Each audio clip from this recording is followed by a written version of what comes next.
clients that work with us see significant progress in building learning organizations, which is the ground zero of being able to adapt to the complexities of the world. So teams that are not learning, teams that are not embracing the curiosity necessary to learn are DOA. They're dead on arrival. I mean, you look at Digital Equipment Corporation, Sears, Kmart, any of the large companies, Kodak, changing technological landscapes. They are no more, right? They don't exist. Fundamentally, they don't exist because they did not learn.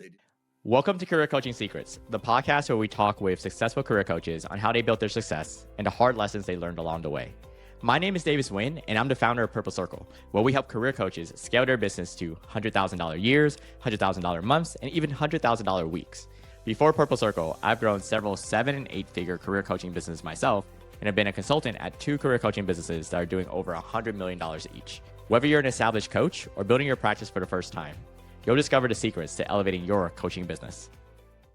Welcome to Career Coaching Secrets Podcast. I'm Pedro, and today I'm joined by Max Martina, president of Cambridge Leadership Associates, the leading change leadership consultancy founded by the Harvard Kennedy School of Government and partner at executive consulting firm Nuff Singer Group. What makes Max's perspective invaluable is his work spanning multiple continents with Fortune 500 companies like PepsiCo, Microsoft, Pfizer, and Intel, plus major public organizations including the United Nations and ComEd, North America's largest utility district.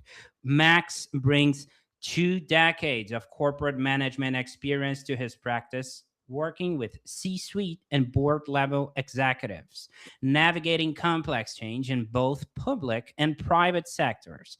His expertise has been featured across major media platforms, including CNN, NPR, and MSNBC, reflecting his deep understanding of how leadership must evolve to meet the challenges of our rapidly changing global business environment.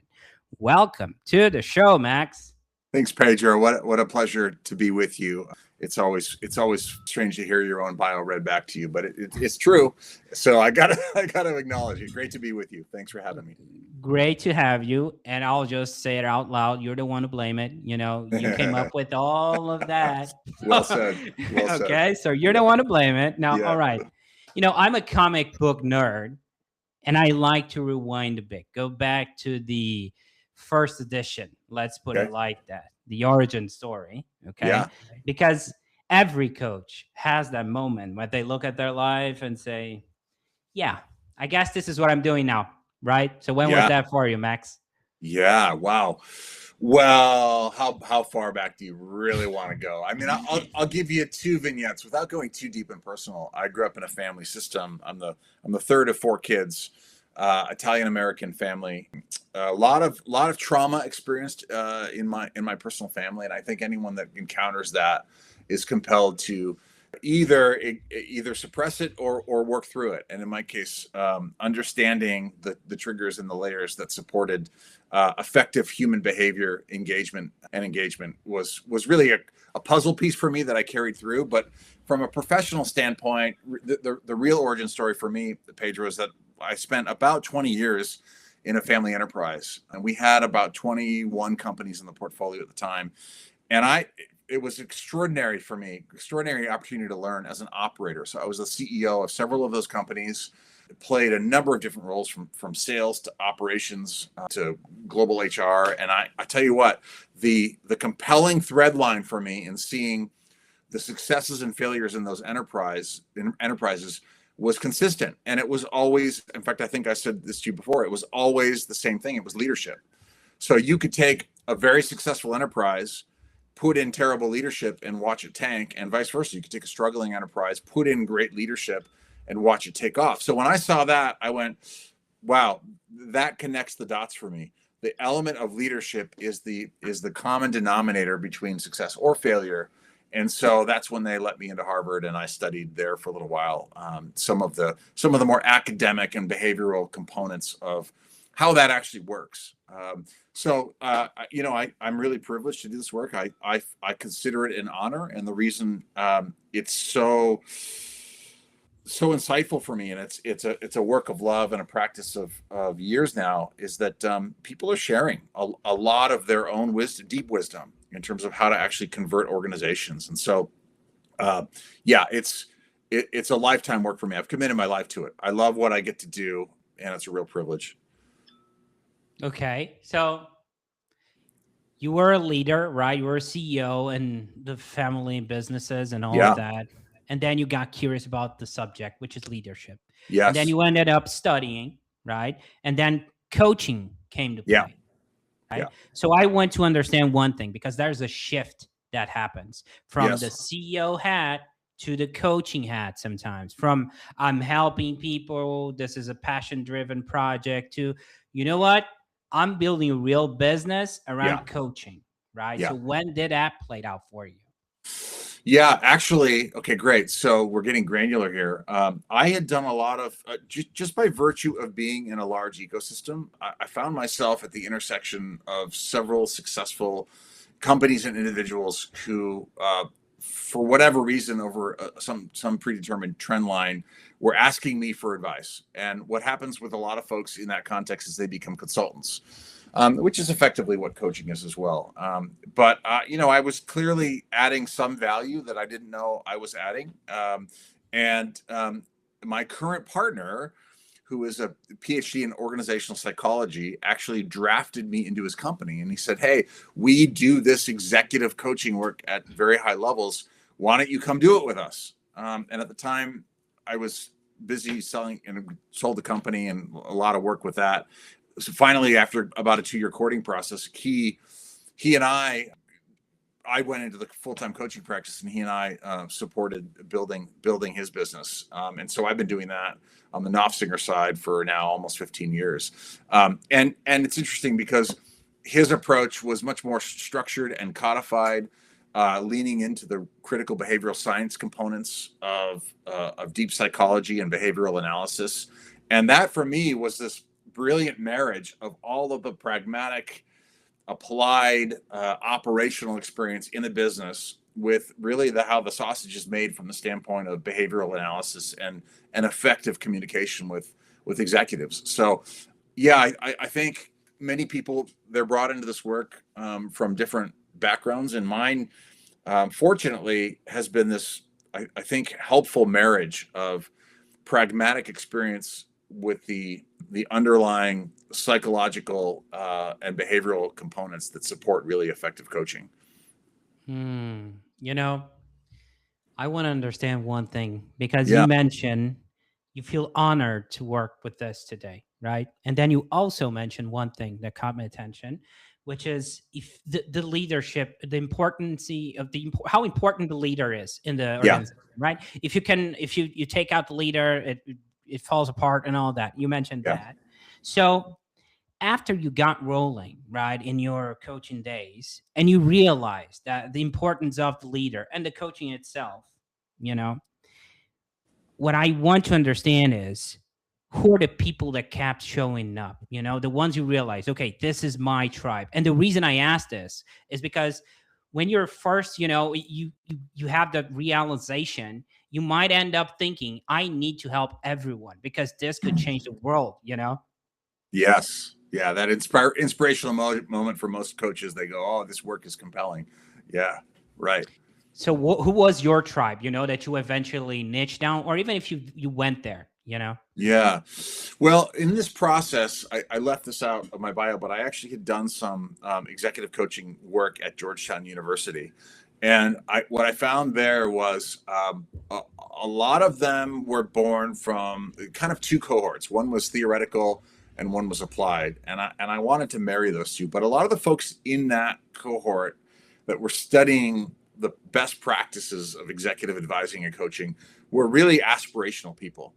And I found that the ones that were the most effective in their own practice were the ones that could combine, the aspirational qualities of what we feel and experience when people are transforming themselves in their organizations with the very real requirements of businesses today, which is fundamentally growth. Right? If we're not growing, then by definition we're contracting when you factor in inflation. So organizations have to grow, and to do that, very often they have to innovate. And the reality is, right, for most of us that have been in business, that process of growth and innovation is incredibly disruptive, and it's very difficult. So I think the ones that I most resonated with in the actual coaching side, that tribe, were the ones that had a deep empathy for the extreme pressures that executives are under today, and they're only growing. Right, the amount of change that's happening in the world is just massive. So, if you don't have an empathy in this work, if you don't have, or at least sympathy, then you really can't do the work well. That's been my experience.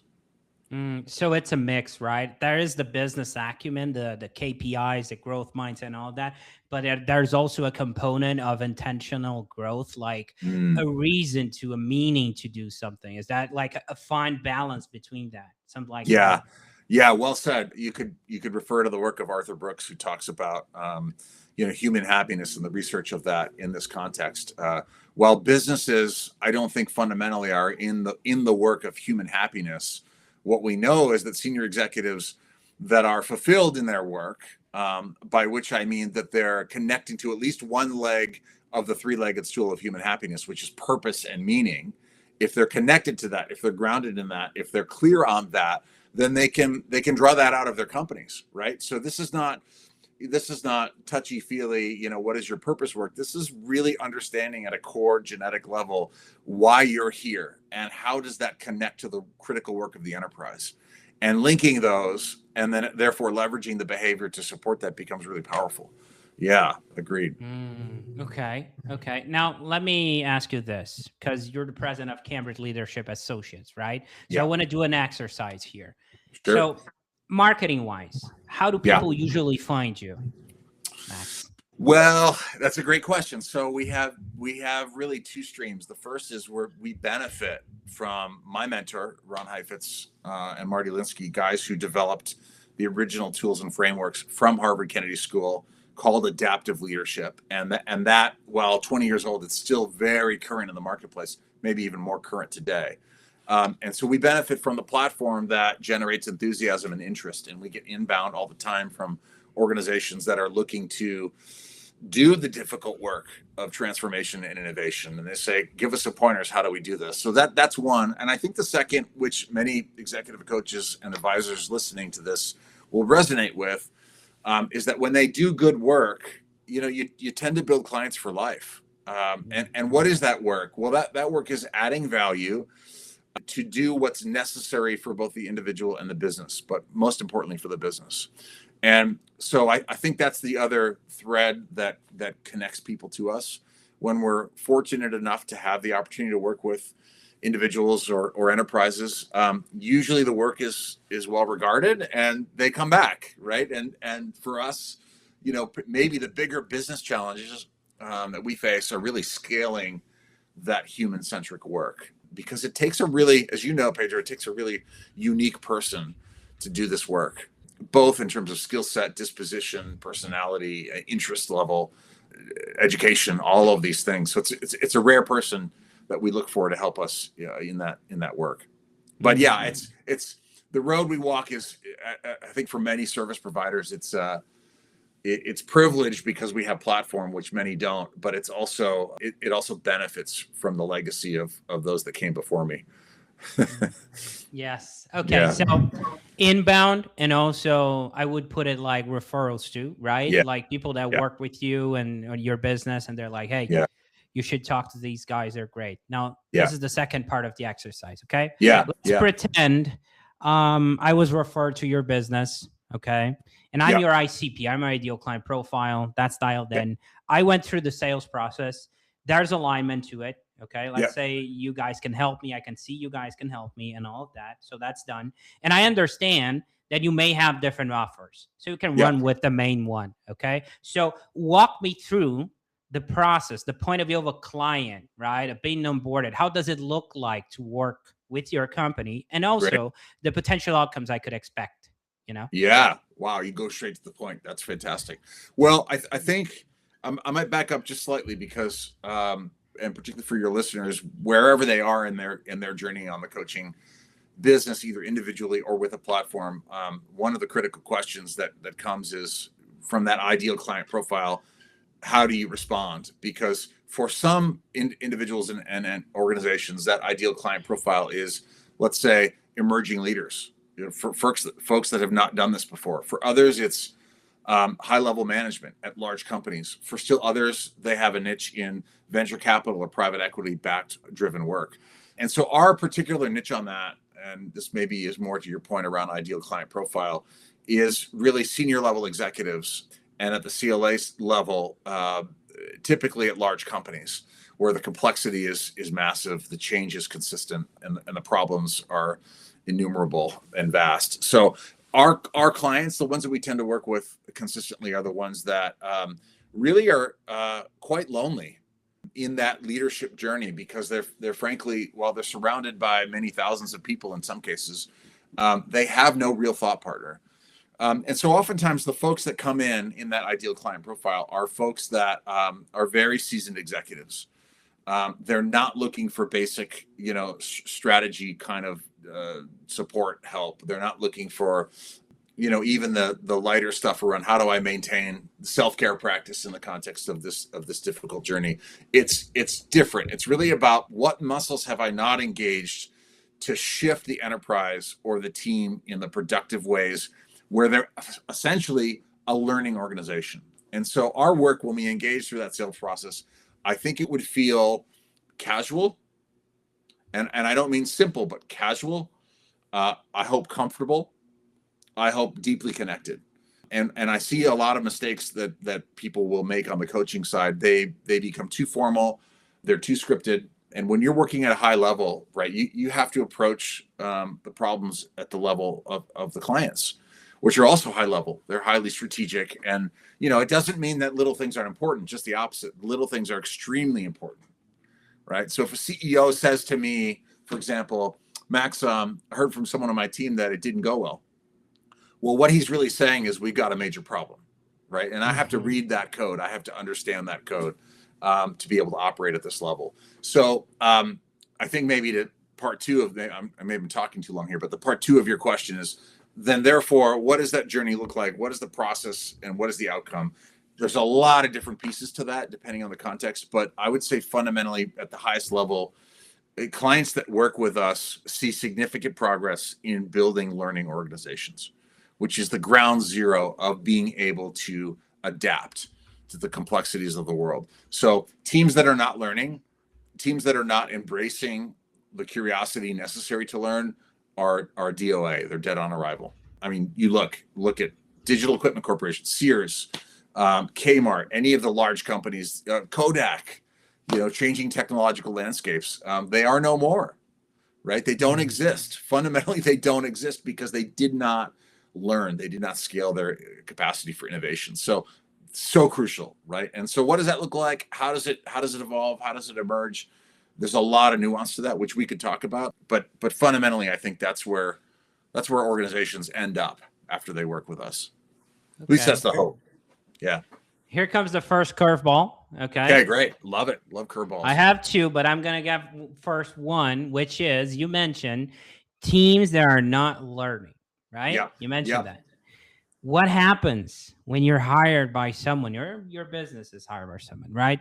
And the person says that my team is not working. And then you realize the problem is leadership, actually, right? How do you navigate that conversation? Because that's a paying client, Max. Yes, it is. You got it. That's a common problem, not an easy problem. And so usually in those cases, Pedro, my experience, and I'll share, a little insider ball knowledge, but we leverage a lot of thinking that is really about behavior stage, connected to adult development frameworks. So usually when we encounter a situation where the problem is the executive, one of two things happens.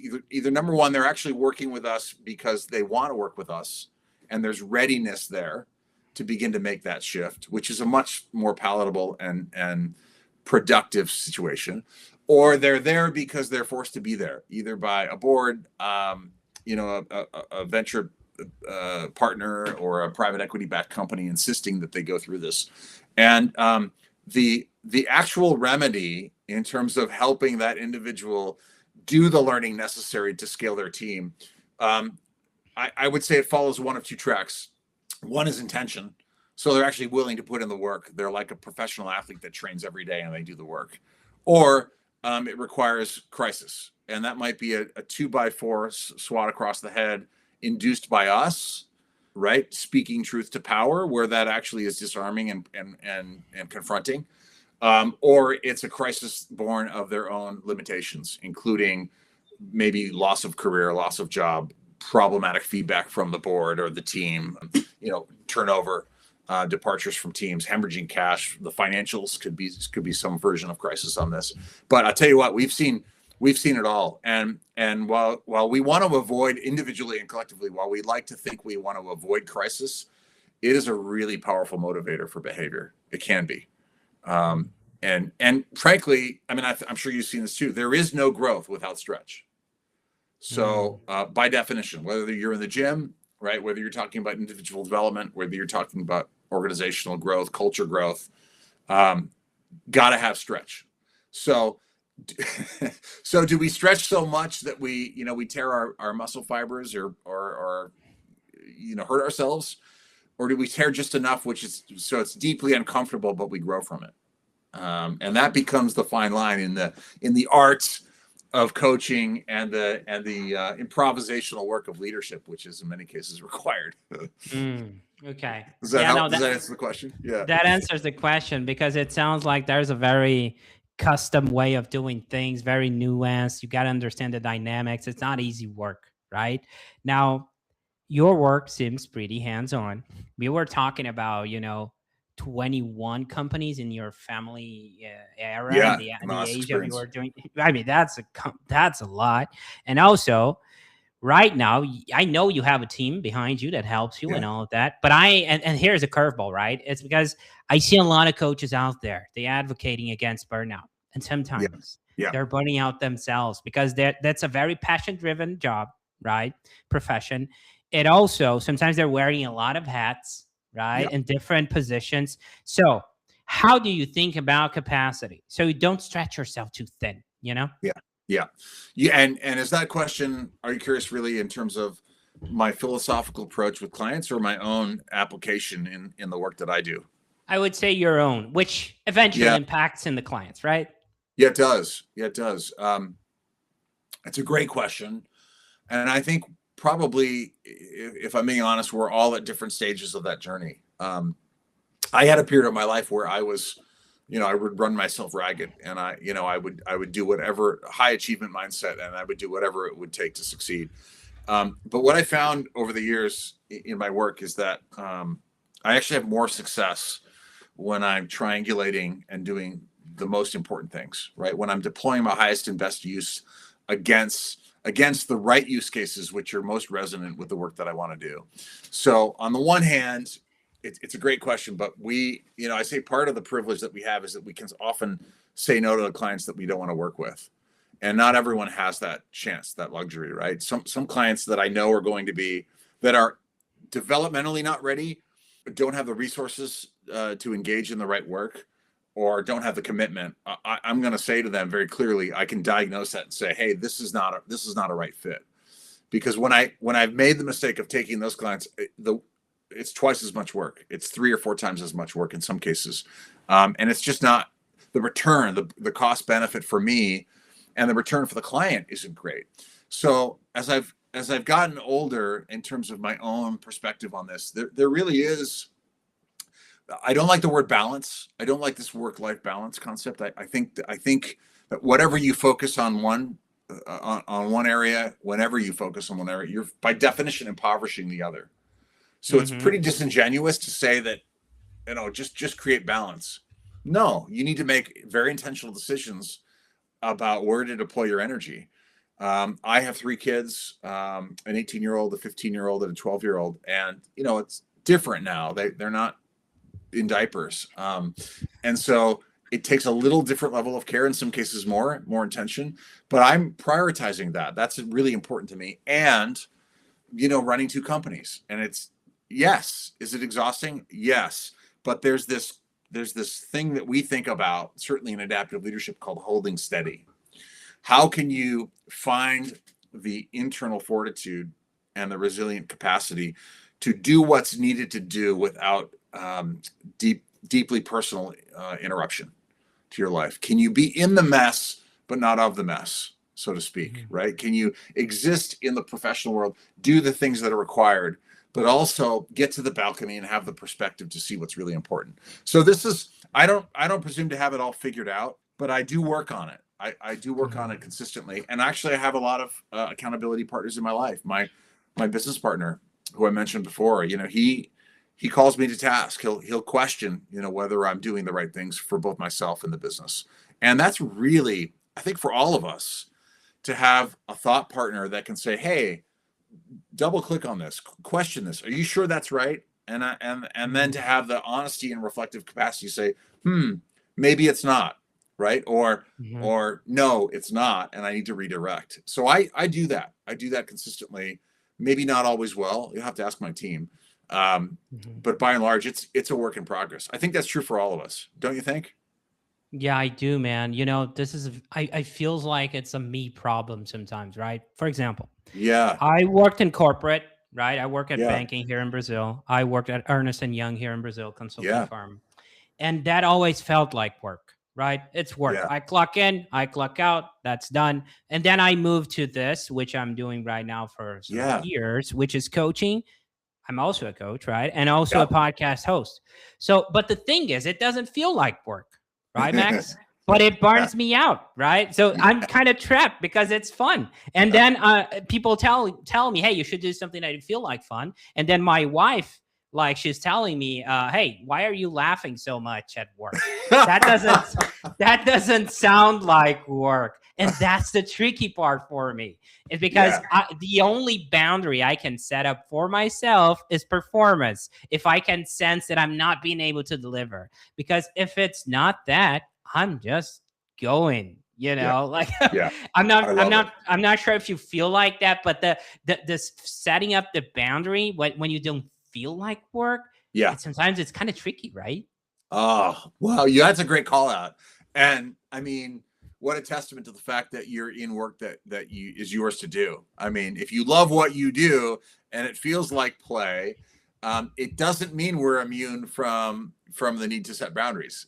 So it's, in some cases, it's harder for those of us that are doing work we love, because the need to set boundaries is greater, particularly when the world says, hey, you shouldn't be laughing at work. This shouldn't be so much fun. Well, I beg to differ, right? Exactly. It's so true. It's so true. Okay. Yeah. Now, so go ahead. No, please go ahead and your process thinking. No, I was thinking about this nuanced work of boundary setting. I don't think it's a one and done thing. It's an evolving, multi-episodic decision matrix that changes based on, I mean, for example, I have an aging mother, right?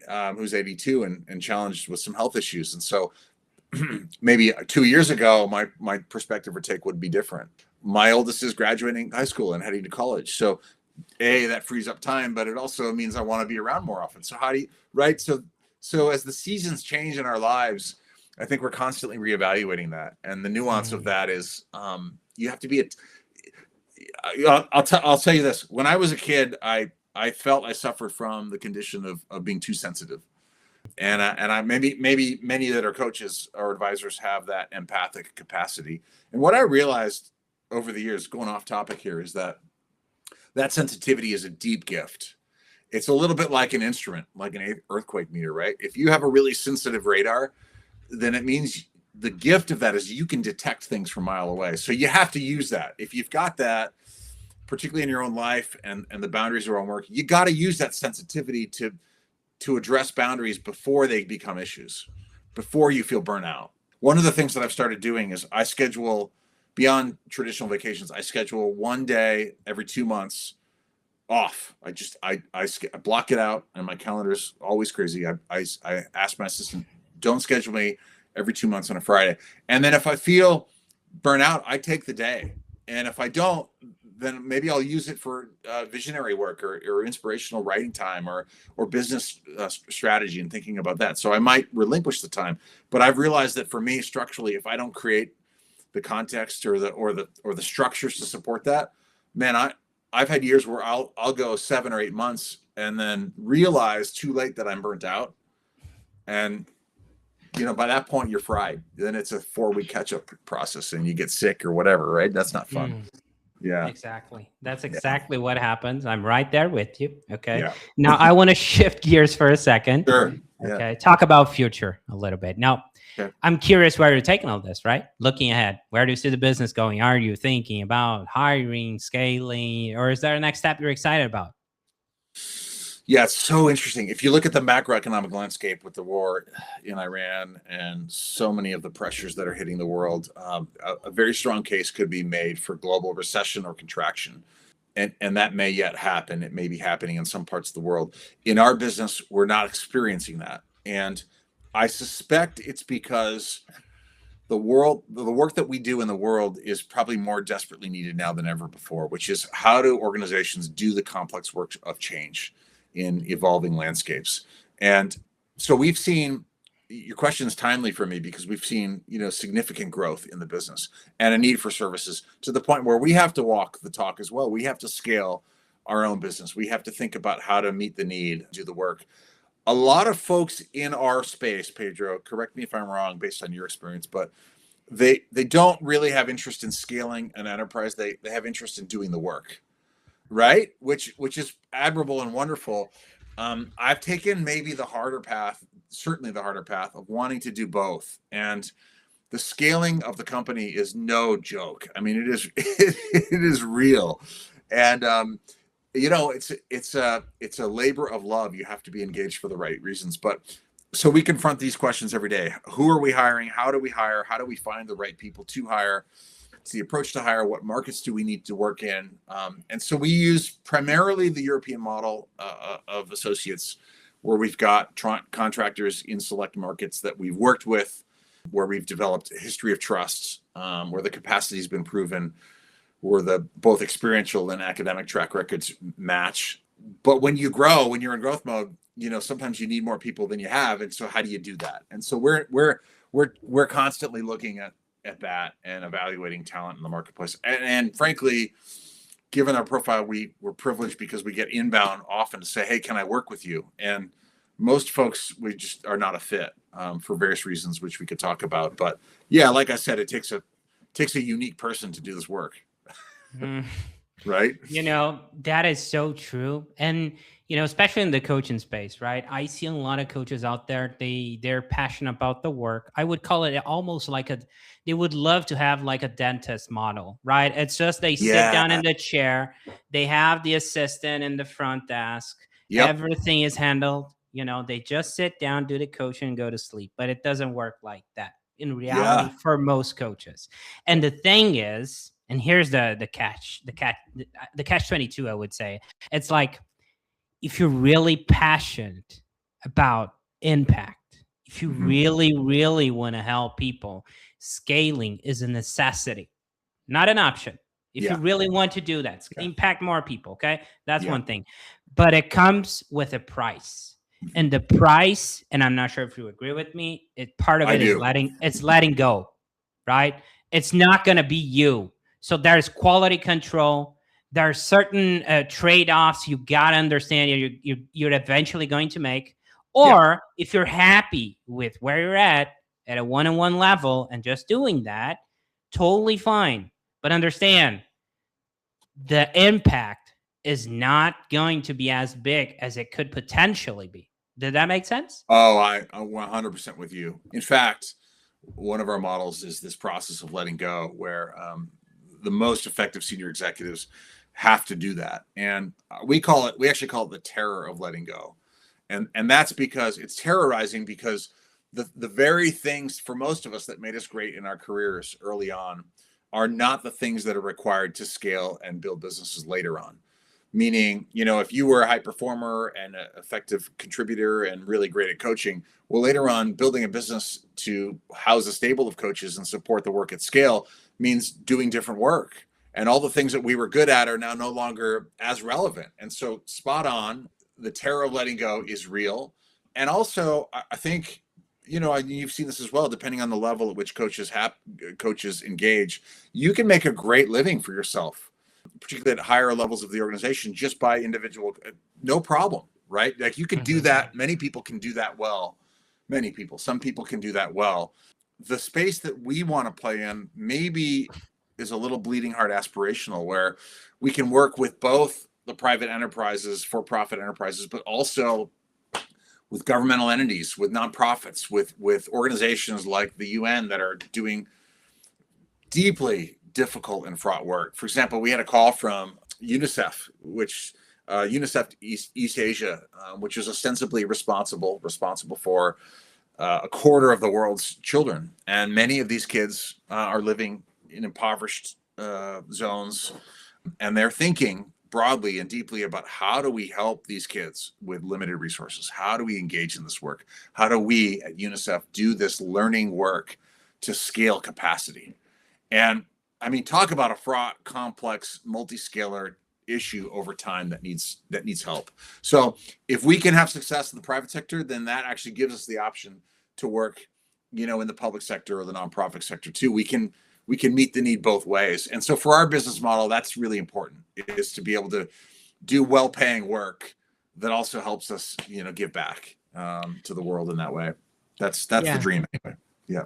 Yeah, it's about the trade-offs at the end of the day, right? Like, for example, if you have a great one-on-one component, and you got to accept the fact that it relies on your time, right? That's the trading time for dollars eventually. And you cannot take like 2 months out or a break because it will affect revenue directly. And so if you don't want to deal with X, Y, and Z, accept the outcome. That's basically it, right? Yes.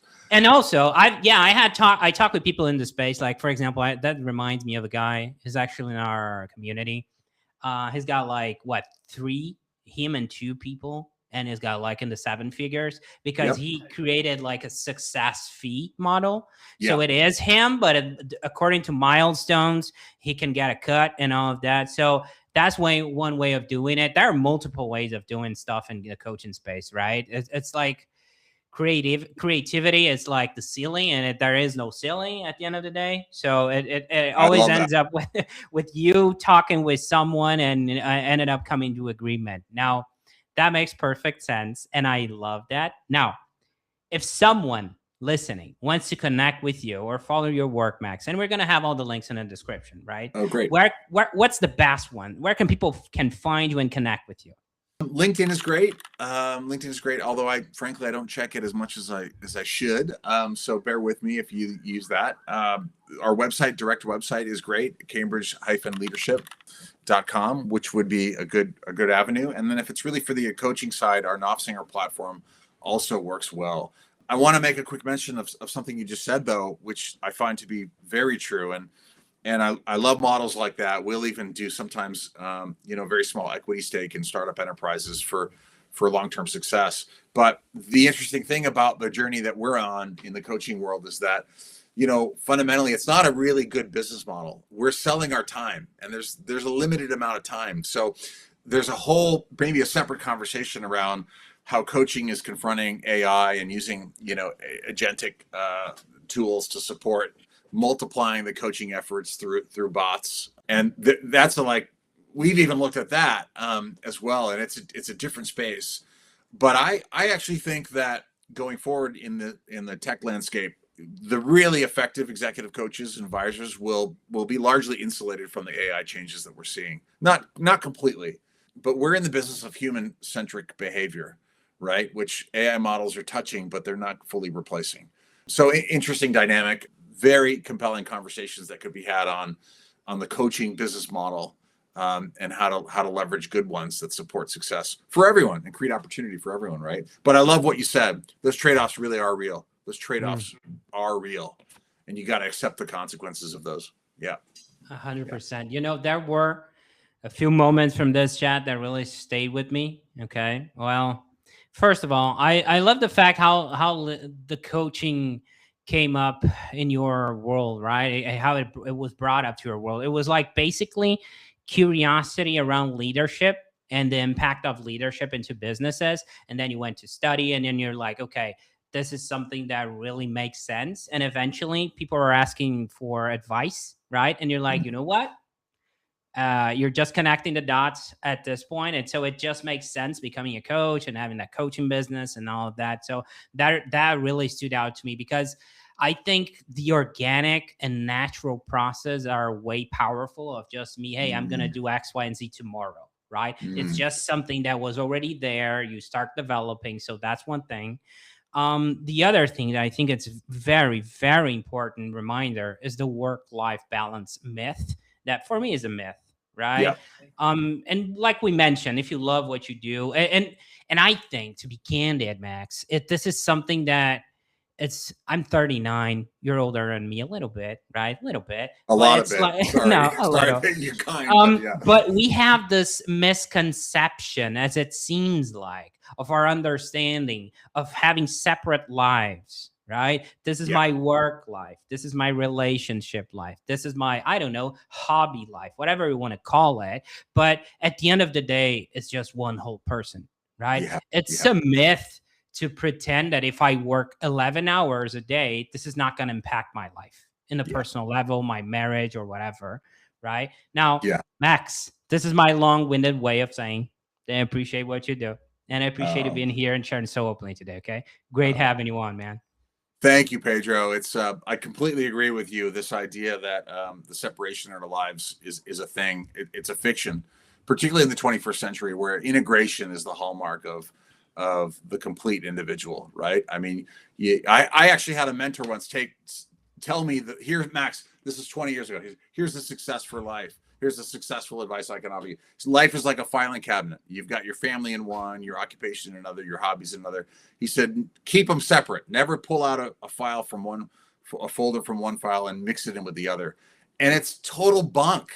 It's the worst advice you can give, because in today's day and age where we're hyper connected, integration becomes a really powerful skill set. So I'm with you. Thank you for having me. What a pleasure. Loved your questions. And I hope to stay in touch here as you move this forward. Great conversations, Pedro. Thanks. Appreciate you. That's it for this episode of Career Coaching Secrets. If you enjoyed this conversation, you can subscribe on YouTube, Spotify, Apple Podcasts, or wherever you're listening to this episode to catch future episodes.